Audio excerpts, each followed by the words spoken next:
Hi అండి. నమస్తే. Welcome to Anush education channel. So, ఈరోజైతే మనము వైయక్తిక భేదాలు అంటే మనకు ఏదైతే సైకాలజీ ఉంటుందో గదా! మనకు విద్యా దృక్పథాలు మరియు సైకాలజీ. సో, డీఎస్సీలో అయితే మనకు ఖచ్చితంగా 3 టాపిక్‌లు అయితే ఉంటాయి. ఎవరికి ఎస్ఏ వాళ్ళకైతే 3 టాపిక్‌లు ఉంటాయి. అదేవిధంగా ఎస్‌జిటి వాళ్ళకైతే మనకు 4 టాపిక్‌లు అయితే ఉన్నాయండి. నేను ఆల్రెడీ మన ప్రీవియస్ వీడియోలో చెప్తున్నాను గదా! సో, ఇంగా రేపటి నుంచి మనకు రెగ్యులర్‌గా అయితే ఖచ్చితంగా వీడియోలు అయితే వస్తాయండి. మనకు ఎంత లేదన్నా ఏప్రిల్ ఫస్ట్ వీక్‌లో అయితే నోటిఫికేషన్ వదులుతారని అయితే మనకు సీఎం గారైతే చెప్పారు కదా! సో, ఉన్న సమయాన్ని అయితే వేస్ట్ చేసుకోకుండా బాగా చదువుదాం. బాగా చదివి మంచి ఉద్యోగం అనేది ఖచ్చితంగా తెచ్చుకోవాలండి. సో, సమయం ఉన్నప్పుడు వృధా చేసుకోకూడదు. సో, ఇంకా మళ్ళీ మళ్ళీ నోటిఫికేషన్ వస్తాయని మనకు ఆశలు కూడా లేదు. ఉన్న అవకాశాన్ని అయితే సద్వినియోగపరచుకోవాలి. ఈరోజైతే మనం సైకాలజీకి సంబంధించిన వైయక్తిక భేదాల గురించి అయితే తెలుసుకుందాం. సో, ఈ వైయక్తిక భేదాలనేవి మనకు రకాలు కూడా ఉన్నాయి కదా! ఏంటంటే 2 రకాలనమాట. సో, వైయక్తిక భేదాలు ఏంటంటే 2 రకాలు. అయ్యేంటి వ్యక్తి అంతర్గత భేదాలు మరియు వ్యక్తంతర్గత వైయక్తిక భేదాలు. సో, మనకు 2 రకాలైతే ఉన్నాయన్నమాట. సో, వ్యక్తంతర వ్యక్తంతర వైయక్తిక భేదాలు, ఇంకొకటి వ్యక్తంతర్గత వ్యక్తంతర్గత వైయక్తిక భేదాలన్నమాట. చాలా చాలా ఇంపార్టెంట్. వీటి మీద ప్రశ్నలు కూడా మనకు ఆల్రెడీ టెట్‌లో కూడా ఏపీ కానీ, తెలంగాణ కానీ ఎవరికైనా కూడా సో, మనకు టెట్‌లో అయితే వీటి మీద ప్రశ్నలు ఇచ్చారు కదా! సో, మనకు డిఎస్సిలో కూడా ఇచ్చే అవకాశాలు ఉన్నాయండి. కాబట్టి ఇంపార్టెంట్ టాపిక్. సో, అందులో మనము ఈ వైయక్తిక భేదాల్లోనే ప్రజ్ఞ, సహజ సామర్థ్యం, అభిరుచి, వైఖరిపై అయితే మనము ఒక 15 బిట్స్ అయితే చూద్దామండి. చాలా ఇంపార్టెంట్. సో, ఇందులో నుంచి మనకు ప్రీవియస్‌లో కూడా బిట్స్ అయితే రావడం జరిగిందనమాట. సో, మనకు ఫస్ట్ టాపిక్ అయితే ప్రజ్ఞ. ఈ ప్రజ్ఞ అయితే మనకు ప్రజ్ఞ గురించి తెలియజేసింది ఎవరంటే థార్న్‌డైక్. అదేవిధంగా సిఏవిడి అని ఉంది కదా మనకు. అంటే థార్న్‌డైక్ వ్యక్తి యొక్క మానసిక సామర్థ్యాలను మాపనం చేయడానికి తయారు చేసిన ప్రజ్ఞ నికష ఏమిటి అంటే సిఏవిడి అనమాట. గుర్తుపెట్టుకోండి. ఒకవేళ ఎల్లబెట్టుకోవాలంటే గుర్తు అంటే సీడీలో ఏముంటుంది? ఆడియోలు, వీడియోలు అంతే కదా మనకు. సీడీలలో ఏం దొరుకుతాయంటే ఆడియో, వీడియో ఉంటుంది అని గుర్తుపెట్టుకుందాం. సో, సిఏవిడి అనే ప్రజ్ఞా నిక్షణ కనుగొనింది ఎవరు అంటే థార్న్‌డైక్. అదేవిధంగా ఇంకొకటి ఏంటంటే ఈయన ఎల్ఆర్ఎస్ఏ దీని గురించి కూడా అంటే థార్న్‌డైక్ సూచించిన ప్రజ్ఞ లక్షణాలు ఏంటంటే ఎల్ఆర్ఎస్ఏ అవేంటంటే లెవెల్,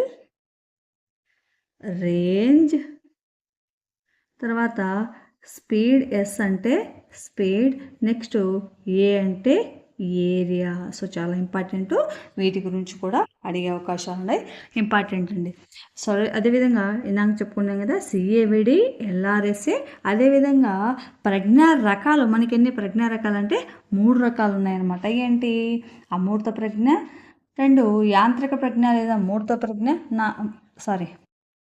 ఫస్ట్ వచ్చేసి అమూర్త ప్రజ్ఞ, 2 యాంత్రిక ప్రజ్ఞ లేదా అమూర్త ప్రజ్ఞ, 3 వచ్చేసి మనకు సాంఘిక ప్రజ్ఞ అనమాట. సో, ఈ ఎల్ఆర్ఎస్ఏ కానీ, ప్రజ్ఞా లక్షణాల గురించి కానీ, తర్వాత సిఏవిడి ఈ 3 గురించి తెలియజేసింది ఎవరు అంటే మనకు థార్న్‌డైక్. ఇదైతే చాలా ఇంపార్టెంట్ అండి. గుర్తుపెట్టుకోండి. సో, మనము టాపిక్లోకి వెళ్ళే ముందు ఇంకొకటి అండి, మన ఛానల్ కనుక ఖచ్చితంగా చూస్తుంటే లైక్ చేయండి, షేర్ చేసి మీ ఫ్రెండ్స్కి కూడా చెప్పండి సబ్స్క్రైబ్ చేయమని. అదేవిధంగా మనకు తెలుగు ఎవరైతే ఎస్ఏ తెలుగు రాస్తున్నారో ఎల్పి తెలుగు కానీ లేదా పీజీటీ తెలుగు కానీ లేదా మనకి ఎస్జిటిలో తెలుగు ఉంటుంది కదా! సో, వీళ్ళందరికీ కూడా మనకు గ్రామర్ పార్ట్ అనేది చాలా ఇంపార్టెంట్. ఎవరైతే నాన్ తెలుగు వాళ్ళు ఉంటారో వాళ్ళకైతే సో, చాలా ఇంపార్టెంట్ కదా! తెలుగు అయితే నేను వివరంగా అయితే చాలా ఈజీగా సందులు కానీ, సమాసాలు కానీ ఇవన్నీ కూడా నేను వీడియోల రూపంలో అయితే చేశానండి. అదేవిధంగా సైకాలజీకి సంబంధించిన వీడియోలు కానీ, తర్వాత పిఐఈకి సంబంధించినవి కానీ మనము మన ఛానల్లో వీడియోల రూపంలో అయితే ఉన్నాయండి. ఖచ్చితంగా చూడండి, లైక్ చేసి సబ్స్క్రైబ్ చేయండి. నెక్స్ట్ మనము బిట్స్ అయితే చూద్దాము. ఇప్పుడు ప్రశ్నలు అయితే చూద్దాం. ఒక వ్యక్తి తనలోని బలాలను, దుర్బలాలను ఎల్లప్పుడూ మదిలో ఉంచుకొని దానికి తగ్గట్లుగా లక్ష్యాన్ని ఏర్పరచుకుంటే గార్డనర్ ప్రకారం అతడికి గల ప్రజ్ఞ ఏమిటి? 1 శాబ్దిక భాషా ప్రజ్ఞ, 2 దృష్టి ప్రాదేశిక ప్రజ్ఞ, 3 వ్యక్తంతర్గత ప్రజ్ఞ, 4 సహజ ప్రజ్ఞ. ఇక్కడ మనల్ని ఏమడుగుతున్నారు? ఒక వ్యక్తి తనలోని బలాలను, దుర్బలాలను అంటే ఇది వ్యక్తి అంటే తనకు సంబంధించిందే. అదే ఇంకొకరితో కంపారిజన్ చేస్తే ఏమవుతుందంటే మనకు అంతర్గత అనమాట. సో, వ్యక్త్యంతరం అవుతుంది. అదే తనలో అంటే తనకు తానే ఇప్పుడు సచిన్ బాగా క్రికెట్ ఆడగలడు. కానీ తను ఇంగ్లీష్ సరిగ్గా మాట్లాడలేడు. అట్లా తనలో తనకే పోటీ పెడితే దాన్ని ఏమని పిలుస్తామంటే మనము వ్యక్తి అంతర్గత ప్రజ్ఞ అని పిలవడం అయితే జరుగుతుందండి. తర్వాత కేవలం 3.5 సంవత్సరాల నుంచి 13.5 సంవత్సరాలు గల వయసు వారికే నిర్వహించే పరీక్ష ఏమిటి? మెట్రోపాలిటన్ రెడీనెస్ టెస్ట్, తర్వాత 2 Cattell culture fair test, 4 draw a person test, 4 Simon Binet పరీక్ష. మన కరెక్ట్ ఆన్సర్ వచ్చేసి draw a person test. Draw a person test అంటే డిఏపిటి. సో దీన్ని అంటారనమాట. సో 3.5 సంవత్సరాల నుంచి 13.5 సంవత్సరాల గల వయసు నిర్వహించే పరీక్షను ఏమని పిలుస్తారంటే డ్రా ఏ పర్సన్ టెస్ట్ అని అంటారు. సో ఇట్లాంటైతే మనకు చాలా చాలా ఇంపార్టెంట్. లేకపోతే మనకి ఎలా ఇస్తారంటే ఇలా ఇప్పుడు చెప్పాం కదా మనము సిఏవిడి అంటే ఏమిటి, లేకపోతే మనము ఎల్ఎస్ఆర్ఏ అంటే ఏమిటి, ఇవి ఫుల్ ఫామ్ ఇలాంటివి కూడా మనల్ని అడిగే అవకాశాలు అనేది గుర్తుంచుకోవాలి. తర్వాత క్రింది వానిలో ఏది ప్రజ్ఞా పరీక్ష కాదు? ఆప్షన్ చూస్తే 1 ఓటిస్ గామా మానసిక పరీక్ష, 2 ప్రింటర్ పాటరసన్ పరీక్ష, 3 కెటల్ కల్చర్ పేర్ టెస్ట్, 4 బోగార్డస్ సోషల్ డిస్టెన్స్. మనకి ఇక్కడ ఏంది ప్రజ్ఞా పరీక్ష కానిది ఏమిటో కనుక్కోవాలి. సో కానిది ఏమిటి ఇందులో అంటే మనకు బోగార్డస్ సోషల్ డిస్టెన్స్ స్కేల్ అనేది మనకు ప్రజ్ఞా పరీక్షకు సంబంధించింది అయితే కాదండి. తర్వాత వస్తువుల పట్ల లేదా మనుషులు దేశాల పట్ల ప్రత్యేకంగా ఉండే అభిప్రాయాలను ఏమని పిలుస్తారు? వస్తువుల పట్ల లేదా మనుషులు దేశాల పట్ల ప్రత్యేకంగా ఉండే అభిప్రాయాలను ఏమని పిలుస్తారు? అభిరుచి, వైఖరి, విషమయోజనము, 4 సర్దుబాటు. మన కరెక్ట్ ఆన్సర్ వచ్చేసి వైఖరి అని పిలుస్తామన్నమాట. వస్తువుల పట్ల అంటే మనకు వైఖరి దేని మీద ఇష్టం అనేది అది వైఖరి మనిషికి సంబంధించిన వైఖరికి సంబంధించింది అనమాట. తర్వాత సంబంధిత ఉద్దీపనకు ముందుగానే నిర్ణయించిన విధంగా ప్రతిస్పందించడానికి సంసిద్ధంగా ఉండటాన్ని వైఖరి అని చెప్పింది ఎవరు?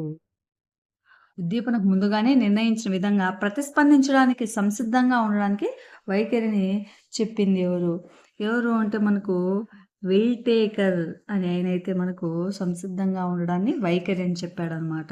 సో అది ఇంపార్టెంట్. తర్వాత జే రావెన్, జేహెచ్ కాంట్లో సంయుక్తంగా రూపొందించిన ప్రజ్ఞా పరీక్ష. సో ఇది చాలా ఇంపార్టెంట్, ప్రీవియస్ కూడా వచ్చిందండి. సో ఇలాంటివి అడుగుతున్నారు, మీరు గమనించగలరు.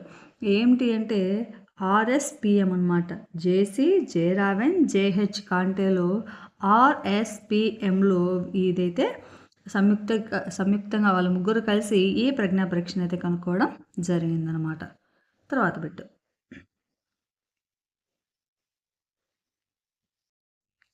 ప్రతిభావంతుల ప్రజ్ఞాలబ్ధి ఈ పాయింట్ల మధ్య ఉంటుంది. సో ఇదైతే నేను టెట్లో కూడా మనకు అడగడం ఖచ్చితంగా అడుగుతున్నారన్నమాట. మనకు ప్రజ్ఞావంతుల ప్రజ్ఞాలబ్ధి అనేది దీని మీద కేవలం ఒక పట్టిక ఉంటుందన్నమాట. ఆ పట్టిక అనేది చాలా ఇంపార్టెంట్. దాని మీద కేవలం పట్టిక మీద నేను ఒక వీడియో అయితే చేయడం జరిగిందండి, మీరు గమనించగలరు. సో చాలా చాలా ఇంపార్టెంట్, మనలో ఎక్కువగా అడిగే అవకాశాలు ఉన్నాయి. మన టెట్లో 100% అడిగారు, డిఎస్సిలో కూడా అడిగే అవకాశాలు అనమాట. ఇక్కడ చూడండి, ప్రతిభావంతులు ప్రజ్ఞా లబ్ధి ఈ పాయింట్ల మధ్య ఉంటుందన్నమాట. సో ప్రతిభావంతులకు 140 పైన అయితే ఉంటుంది. అదే మామూలుగా నార్మల్ వ్యక్తులకైతే మనకు 100 అలా ఉంటుందన్నమాట. సో గమనించగలరు. తర్వాత రాము శారీరక వయసు 12, అయితే తన అక్క మానసిక వయసు 12లో ఇతని మానసిక వయసు సగంగా ఉంది. అయితే రాము ప్రజ్ఞాలబ్ధి ఎంత అంటే మనకు 50% అనమాట, అందులో సగం కాబట్టి. తర్వాత స్పియర్మన్ రూపొందించిన ద్వికార సిద్ధాంతం ఆధారంగా రూపొందించిన ప్రజ్ఞా పరీక్ష ఏమిటి? ప్రజ్ఞా పరీక్ష ఏదంటే విస్క్, WISK, విస్క్ అనేది మనకు స్పియర్మన్ అయితే కనుగొన్నాడు. తర్వాత ఒక డాక్టర్ థర్మామీటర్తో ఒక అమ్మాయి యొక్క ఉష్ణోగ్రతను ఎన్నిసార్లు పరీక్షించినా 104 డిగ్రీలు సూచిస్తుంది. అయితే ఆ థర్మామీటర్కు ఉన్న గుణం ఏమిటి? ఏం గుణం ఉంది? సప్రమాణత, విశ్వసనీయత, లక్ష్యాత్మకత, ఆచరణాత్మకత. ఏముందంటే విశ్వసనీయత అయితే ఉందన్నమాట. మనకు తెలుగు మెథడాలజీలో కూడా ఇట్లాంటి ప్రశ్నలు అయితే ఉంటాయి. తర్వాత భాటియ ప్రజ్ఞామాపనలో ఏ పరీక్ష శాబ్దిక అశాబ్దిక పరీక్ష ఏది? ఏ పరీక్ష శాబ్దిక అశాబ్దిక పరీక్ష ఏది అంటే మనకు తక్షణ స్మృతి పరీక్ష అనేది మనకు భాటియా ప్రజ్ఞామాపనలో ఏ పరీక్ష శాబ్దిక మరియు అశాబ్దిక పరీక్ష ఏది అంటే తక్షణ స్మృతి పరీక్ష అనేది కరెక్ట్ అన్నమాట. తర్వాత క్వెస్ట్ బ్లాక్ డిజైన్ పరీక్షలో చివరి 5 కార్డులకు ఒక్కోదానికి కేటాయించిన నిమిషాలెంత చూడండి. మనల్ని కార్డ్స్ గురించైనా అడుగుతారు, లేదా వాటికి పట్టిన నిమిషాల గురించైనా అడుగుతారనమాట. సో, ఇది చాలా ఇంపార్టెంట్ అండి. ఇలా గుర్తుంచుకోవాలి మనము. ఇక్కడ 2 నిమిషాలు, 3 నిమిషాలు, 4 నిమిషాలు, 5 నిమిషాలు. ఎన్ని నిమిషాలంటే మనకు కేవలం 3 నిమిషాలే అన్నమాట. సో, ఈ 5 కార్డులను ఒక్కోదానికి కేటాయించిందంత 3 నిమిషాలు. మొత్తం అయితే 5 మూల 15 అయితదనమాట. తర్వాత నిరక్షరాస్యులకు చదవడం, రాయడం రాని వారికి, చిన్న పిల్లలకు, అంధులకు ఈ పరీక్షలు ఏమాత్రం ఉపయోగపడవు. అంటే చదువు రాని వారికి గానీ, చిన్న పిల్లలకు గానీ అవసరం లేనిదనమాట. సో, ఏంటి అంటే ఆప్షన్ చూస్తే అశాబ్దిక పరీక్షలు, శాబ్దిక పరీక్షలు, వేగ పరీక్షలు, నిష్పాదన పరీక్షలు. కరెక్ట్ ఆన్సర్ వచ్చేసి శాబ్దిక పరీక్షలు. శాబ్దిక పరీక్షలనేటివి కేవలం చదువుకున్న వారికి మాత్రమే ఉపయోగపడతాయనమాట. ఎందుకంటే అక్కడ చదివి మనం ఆన్సర్ చేయాలంటుంది. అదే అశాబ్దిక పరీక్షలైతే మనకు బొమ్మల రూపంలో ఇచ్చి వాటిని మనము కనుగొనాలన్నమాట. అంటే మాటల రూపంలో చెప్పాలి. ఈ నిరక్షరాస్యులకు, చదువు రాని వారికి, తర్వాత చిన్న పిల్లలకు, అందులకు ఉపయోగపడేది అశాబ్దిక పరీక్షలు. అదే శాబ్దిక పరీక్షలు వచ్చేసి అక్షరాస్యులకు, అంటే చదువుకున్న వారికి ఇవి ఉపయోగపడతాయి. గుర్తుంచుకోవాలి. తర్వాత ఒక విద్యార్థి యొక్క శారీరక వయసు 16 అయితే అతని మానసిక వయసు శారీరక వయసులో 4వ వంతు అయితే ప్రజ్ఞాలబ్ధి ఎంత ఎంత అంటే మనకు 25% అవుతుందన్నమాట.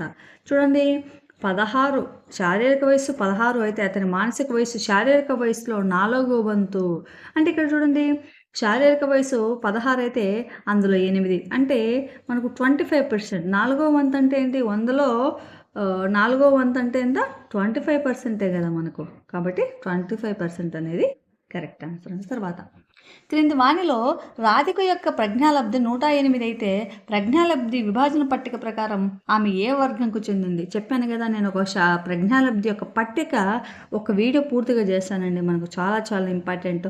ప్రీవియస్లో ఎవరైనా మనకు ఛానల్ పూర్తిగా ఫాలో అవుతున్న వాళ్ళకే తెలుసు. 100% దీని నుంచి మనకైతే బిట్ అయితే రావడం జరిగిందనమాట. సో, చెప్పాను కదా, 100 అలా ఉంటే 90 నుంచి 110 వరకు ఉంటే వారిని ఏమని పిలుస్తారంటే సగటు ప్రజ్ఞాలబ్ధి అని పిలుస్తామన్నమాట. అదే అల్పబుద్ధి కలవారు అంటే మనకు 70 అలా ఉంటుంది. అదే మందబుద్ధి అంటే మనకు 70 అలా ఉంటుందన్నమాట. సో, పట్టిక అనేది ఒకసారి గమనించండి. తర్వాత ఒక వ్యక్తి విజయం సాధించుటకు ఎంత శాతం ఉద్వేగాత్మక ప్రజ్ఞ మరియు సాధారణ ప్రజ్ఞలు అవసరమని డేనియల్ గోల్మాన్ ఉద్ఘాటించాడు. అంటే ఒక వ్యక్తి విజయం సాధించడానికి ఎంత శాతం ఉద్వేగాత్మక ప్రజ్ఞ కావాలి? విజయం సాధించాలంటే అతని ఐక్యూ ఎంత ఉండాలి? మరియు సాధారణ ప్రజ్ఞలు అవసరమని డేనియల్ గోల్మాన్ ఉద్ఘాటించాడనమాట. సాధారణ ప్రజ్ఞ అంటే ఎంత ఉండాలని ఆయన చెప్పాడనమాట. ఎంత అంటే 80% మరియు 20%. అంతే కదా, ఒక వ్యక్తి విజయం సాధించాలో ఉద్వేగాత్మక ప్రజ్ఞ ఎక్కువ సాధిస్తున్నారంటే వాళ్ళ ప్రజ్ఞ ఎక్కువ శాతం ఉన్నట్టు అనమాట. మరియు సాధారణ ప్రజ్ఞలు అవసరమని అంటే 20%. సో, 80 మరియు 20% అనేది మనకు కరెక్ట్ ఆన్సర్ అండి. సో, ఇలా మనకు ఇస్తున్నారనమాట బిట్స్ అనేది. చాలా చాలా ఇంపార్టెంట్. ఇది కూడా నేర్చుకోండి. ఫుల్ ఫామ్ అయితే అడిగే అవకాశాలు. క్యావ్డ్ సి అంటే సెంటెన్సెస్ కంప్లీషన్ అంటే వాక్య పూరణము. తర్వాత ఏ అంటే అర్థమాటిక్ అంకగణితము. తర్వాత వి అంటే వొకాబులరీ పదజాలము. డి అంటే డైరెక్షన్స్ అంటే నిర్దేశాలు. ఇది మనకు చెప్పింది ఎవరంటే థార్న్డైక్. గుర్తుపెట్టుకోవాలి మనం. తర్వాత థార్న్డైక్ సూచించిన ప్రజ్ఞా లక్షణాలు ఏమిటి? సో, వీటి కూడా చాలా ఇంపార్టెంట్. ఎల్ అంటే చెప్పాం కదా, LRSA అని. ఎల్ అంటే లెవెల్ అంటే స్థాయి, ఆర్ అంటే రేంజ్ వ్యాప్తి, ఎస్ అంటే స్పీడ్ నిష్పాదన వేగము, ఏ అంటే ఏరియా వైశాల్యం అని. సో, ఇవైతే చాలా ఇంపార్టెంట్. LRSA మరియు OCA VD అనేది మనకు ప్రజ్ఞ నుంచి ఇంపార్టెంట్ అనమాట. వీటి గురించి మనకు తెలియజేసింది ఎవరంటే థార్న్డైక్. సో, చాలా చాలా ఇంపార్టెంట్ అండి, ఇవి నేర్చుకోండి. సో, ఇంకా మనకి ఎంత టైం అయితే లేదు. ఏప్రిల్ 1st వీక్ అంటే మహా అయితే 10 days లోపు మనకు నోటిఫికేషన్ వస్తుంది.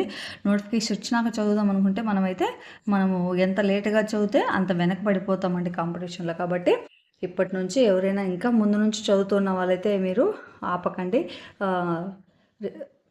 సబ్జెక్ట్ని అయితే రివైజ్ చేస్తూ ఉండండి. సో ఇంకా స్టార్ట్ చేయని వాళ్ళు ఉంటే ఖచ్చితంగా స్టార్ట్ చేయండి. సో అవకాశం అనేది పోతుందండి, మళ్ళీ మళ్ళీ ఎప్పుడు వస్తుందో. సో ఇదే నా చివరి అవకాశం అని పోరాడితే మనమైతే విజయం సాధించవచ్చు అనమాట. సో నా వీడియో పూర్తిగా చూసిన ప్రతి ఒక్కరికి చాలా చాలా థ్యాంక్స్ అండి. నచ్చితే లైక్ చేసి, షేర్ చేసి, సబ్స్క్రైబ్ చేయండి.